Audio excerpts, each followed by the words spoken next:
आता बातमी पावसाच्या संदर्भातील आहे, सविस्तर पाहूया। 2 ते 3 दिवसांपासून सुरू असलेल्या संततधार पावसामुळे वाशिम जिल्ह्यामध्ये खरीप हंगामाला आता प्रत्यक्ष सुरुवात झाली आहे आणि त्याचमुळे शेतकऱ्यांमध्ये आनंदाचं वातावरण आहे।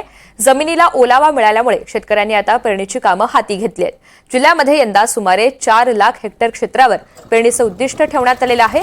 यामध्ये सर्वाधिक क्षेत्रावर सोयाबीनची पेरणी होणार आहे। या सगळ्या संदर्भातला आढावा घेतलाय वाशिमचे प्रतिनिधी साजन धाबे यांनी।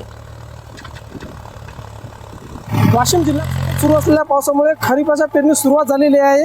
त्यामुळे शेतकरी वर्गात आनंदाचं वातावरण दिसून येत आहे। आपण सध्या भटुंडा शेत शिवारात उभा आहे। या ठिकाणी पाहू शकता, या ठिकाणी ट्रॅक्टरच्या सहाय्याने पेरणीला सुरुवात केलेली आहे।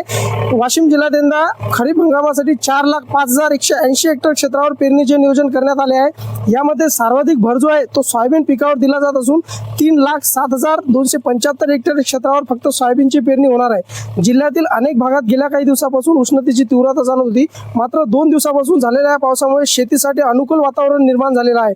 शेतकऱ्यांनी बी बियाणं, खते आणि पूर्वतयारी आधीच केली होती, त्यामुळे पावसाच्या आगमनाबरोबर सध्या पेरणीला गती मिळत असल्याचं दिसून येत आहे। या ठिकाणी आपल्यासोबत काही शेतकरी आहेत, आपण त्यांच्याकडून जाणून घेणार आहोत। दादा, काय सांगाल, किती क्षेत्रावर तुमची पेरणी केलेली आहे सध्या?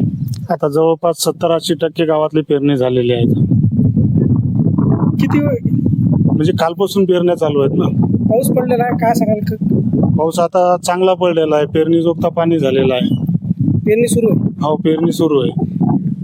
बेड कशी पेरणी, कोणत्या पद्धतीने? हे आता पहिले बेड पाळलेले तुरीसाठी, हे मधातनी 7 तास बसतात आणि बेडवर तूर येते। तर हे काय होते की बुवा जास्ती जर पाणी आलं तर तूर जळणार नाही, त्याच्यामुळे हे बेड पाळलेले आहेत। आता याच्यावर टोकन पद्धतीनं ती तूर लावण्यात येते।